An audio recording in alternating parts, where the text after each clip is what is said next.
मुळामध्ये हा हल्ला होऊ कसा शकला ह्याचं कारण असं की काश्मीरमध्ये आता परिस्थिती पूर्ववत झालेली आहे असं सातत्याने सांगण्यात येत होतं आणि ती व्हायलाच पाहिजे. कारण काश्मीर हा आपल्या देशाचा एक अविभाज्य भाग आहे. म्हणूनच त्याला 370 कलम काढण्यासाठी शिवसेनेने पाठिंबा दिला. पर्यटन पुन्हा तिथे सुरू झालं होतं.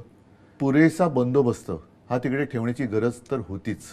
कारण आपण सर्व काही आलबेल आहे असे एखाद्या कधी काळी किंवा बराच काळ अशांत राहिलेल्या भागाकडे समजून दुर्लक्ष करू शकत नाही.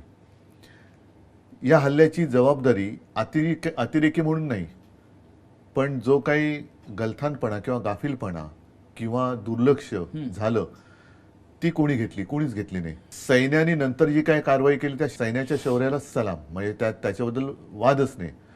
परंतु जे पर्यटक तिकडे गेले होते एक बिनधास्तपणाने गेले होते की आपलं काश्मीर आता आपल्याकडे परत आपण तिकडे जाऊ शकतो, एक आनंदाचे सुखाचे क्षण आपल्या कुटुंबियांसोबत ते समवेत तिकडे घालवू शकतो, नाही तर दुसरा आनंद तरी काय आहे आयुष्यामध्ये. असे लोक जे तिकडे गेले होते पर्यटक आणि त्यांच्यावरती अचानक गोळीबार होतो काय, अगदी सगळ्यांच्या डोळ्यादेखत होत्याचं नव्हतं होतं. अनेकांची तिकडे म्हणजे जसं तुम्ही म्हणाल कुंकू पुसली गेली. ह्याला जबाबदार कोण? एक तर भौगोलिकरित्या तो जो परिसर आहे तो आपल्या सीमेपासून किती आतमध्ये आहे, इतक्या आतमध्ये अतिरेकी आले कसे? आणि आता 2-3 महिने होत आले, 3 महिने तर झालेच, अजून अतिरेक्यांचा थांगपत्ता नाही. सापडणं सोडच, थांगपत्ता नाहीये.